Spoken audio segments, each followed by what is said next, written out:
اسلام آباد high court کے 6 ججوں نے ISI کی جو چترول کی ہے، اس کے بعد تو ایک طوفان بدتمیزی کا سلسلہ ہی شروع ہو گیا ہے۔ سپریم کورٹ کے بعد ہائی کورٹ کے ججوں کو ایک کے بعد ایک دھمکی آمیز خط موصول ہو رہے ہیں۔ خطوں کے اندر انتھریکس نامی زہریلا پاؤڈر ہے جو کسی بھی شخص کو موت کے گھاٹ اتار سکتا ہے۔ اس کے جسٹس علی باقر نجفی کو بھی مشتبہ خط موصول ہو گیا۔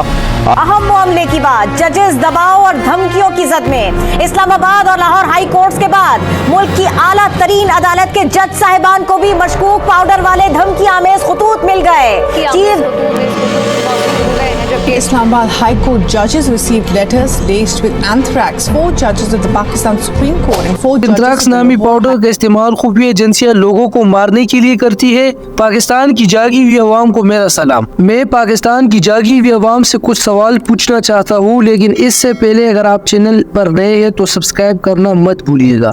اسلام آباد ہائی کورٹ کے 6 ججوں نے اپنے خط میں ان تمام واقعات کا ذکر تفصیل سے کیا تھا کہ کیسے پاکستان کے خفیہ ادارے انصاف پر اثر انداز ہونے کے لیے ججوں کو دھمکاتے ہیں۔ صاحب بہادر اور ان کے یہ کرپٹ نوکر یہ توقع کر رہے تھے کہ جج ان کو ننگا نہیں کریں گے، لیکن ججوں نے ان کو ننگا کیا اور ان کی بے ساختہ چیخیں نکال۔ ججوں کے خط کے بعد یہ توقع کیا جا رہا تھا کہ chief justice suo motu notice لے گا اور اپنی سربراہی میں ایک اسٹرانگ جوڈیشل کمیشن بنائے گا، لیکن ایسا نہیں ہوا۔ قاضی اور صاحب بہادر کی ڈیل ہوئی اور پاکستان کے وکلاء اور عوام کو انصاف کے نام پر لولی پوپ دیا گیا اور معاملے کو دبایا گیا۔ حکومتی کمیشن کی ناکامی کے بعد چیف جسٹس نے فل کورٹ اجلاس بلانے کے ریمارکس دیے تو تمام ججوں کو دھمکیاں میں اس خط موصول ہو گئے۔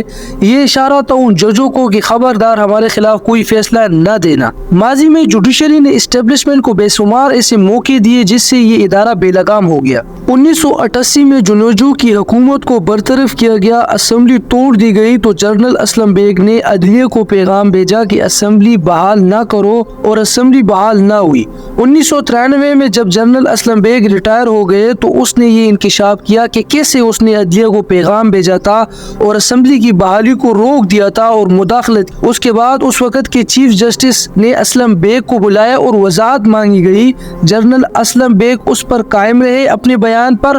اس نے کہا کہ میں نے مداخلت کی مگر عدلیہ نے جانے دیا اور کوئی ایکشن نہ لیا۔ اس طرح کے بے شمار واقعات سے پاکستان کی تاریخ بڑی پڑی۔ زہر کا استعمال اپنے دشمنوں کو مارنے کے لیے صدیوں سے کیا جا رہا ہے۔ اسلام کی تاریخ میں پہلی دفعہ ایک یہودی عورت نے نبی پاک صلی اللہ علیہ وسلم کو زہر دیا۔ تاریخ کے پنوں کو پلٹتے ہیں تو زہر دینے کی بے شمار داستانیں ہمارے سامنے آتی ہے۔ زہر کو ہتھیار کے طور پر استعمال کرنے کی شروعات عیسائیوں اور یہودیوں نے کی۔ مسلمان حکمرانوں اور فوج کے اعلیٰ عہدیداروں کے خلاف زہر کو بطور خفیہ ہتھیار استعمال کیا گیا۔ جہاں بڑے ہتھیاروں کا استعمال کر کے مشن کو کامیاب کرنا ناممکن ہوتا تھا، وہاں زہر کے چند قطرے خطرناک ثابت ہوتے تھے۔ جتنی تباہی ہزاروں فوجی مل کر نہیں کر سکتے، وہاں یہ زہر کے چند قطرے خاموشی سے تباہی پھیلا دیتے تھے۔ 21ویں صدی کے اس ٹیکنالوجی کے دور میں بھی زہر کو دشمنوں کے خلاف استعمال کیا جا رہا ہے۔ ISIS کے سربراہ ابوبکر البغدادی اور ان کے 3 کمانڈروں کو زہر دیا گیا۔ 2 ایسے زہر جن کا استعمال خفیہ ایجنسیاں لوگوں کو مرانے کے لیے کرتی ہے۔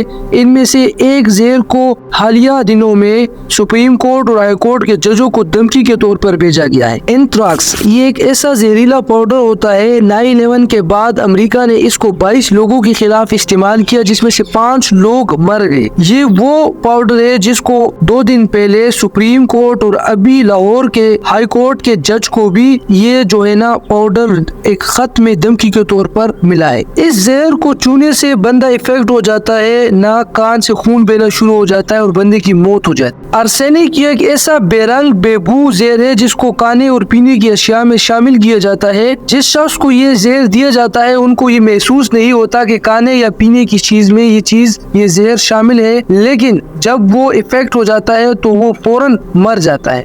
اور اس زہر کا استعمال اکثر جگہوں پہ کیا جاتا ہے کھانے اور پینے کی اشیاء میں ملا کر۔ مقصود چپڑاسی اور FIA کے ڈائریکٹر رضوان کی اچانک موت ویسے ہی نہیں ہوئی بلکہ ان کو بھی یہی زہر دیا گیا۔ سابق ڈائریکٹر FIA ڈاکٹر رضوان کا انتقال ہو گیا ہے۔ ڈاکٹر رضوان کو لاہور میں دل کا دورہ پڑا